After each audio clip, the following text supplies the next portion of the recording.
एक बार फिर से आप सभी का स्वागत है। एसआई भर्ती परीक्षा को रद्द नहीं करने की मांग को लेकर ट्रेनी एसआई के परिजनों ने मोर्चा खोल दिया है। उन्होंने पहले मंत्री किरोड़ी लाल मीणा से मुलाकात की और भर्ती परीक्षा को रद्द नहीं करने की मांग को लेकर मंत्री मीणा के सामने अपना पक्ष रखा और अब सैकड़ों की तादाद में परिजन स्मारक पर धरने पर बैठ गए हैं।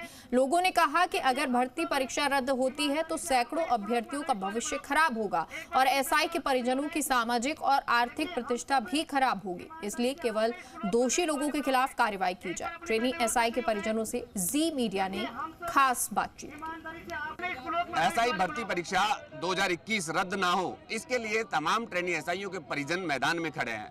पहले किरोड़ीलाल मीणा से मुलाकात कर अब शहीद स्मारक पर धरने पर बैठे हैं। एक ही मांग है कि तमाम दोषियों के खिलाफ कार्रवाई हो, लेकिन कोई निर्दोष इस भर्ती में ना फंसे। अगर भर्ती रद्द होती है तो एक नहीं सैकड़ों निर्दोष इस भर्ती में फंसते हैं। जिन लोगों ने अलग अलग नौकरियां की वो लोग आज एसआई भर्ती में शामिल हुए हैं अपनी मेहनत के बावजूद।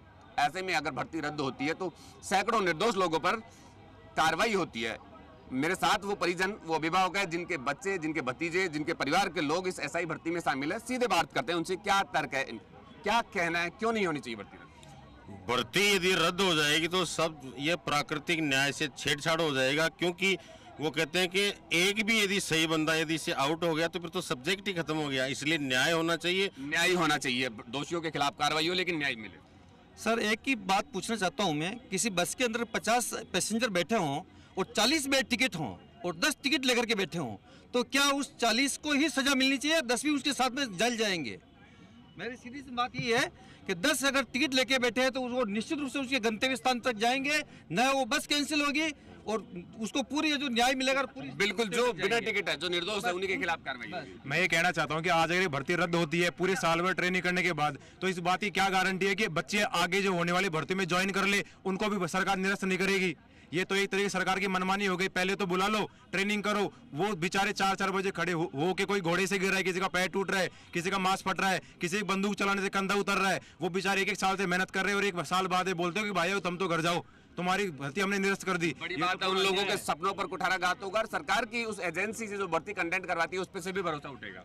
देखिए, हम लोग पहली बार ऐसा हो रहा है कि ना कोई खुद आ रहा है और पेरेंट कह रहा है कि मेरे बच्चे की जांच करो, अगर अपराधी है, दोषी है कोई, तो उसको सजा मिले, और लेकिन अगर मेरा बच्चा ईमानदारी से गया तो उसकी वर्दी पर, उसकी नौकरी पर कोई आंच नहीं आनी चाहिए।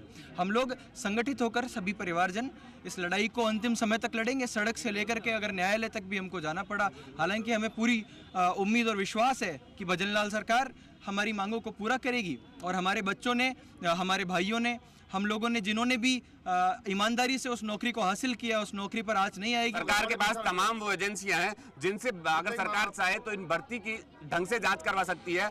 अगर ये भर्ती रद्द होती है तो कहीं ना कहीं दोषी लोगों के साथ वो निर्दोष लोग जरूर फंस जाएंगे अगर भर्ती रद्द होती है तो, और वो जो दोषी लोग हैं भर्ती रद्द होने के बाद वो भी बच के निकल जाएंगे। ऐसे में तमाम परिजनों का तर्क है कि सीबीआई जैसी तमाम वो एजेंसियां जो सरकार के पास है उनसे जांच करवाए, लेकिन भर्ती को रद्द होने से बचाएं, क्योंकि इस भर्ती से तमाम अभिभावकों की सामाजिक और आर्थिक प्रतिष्ठा दांव पर लगी है। कैमरा पर्सन राहुल के साथ दिनेश तिवारी, जी मीडिया।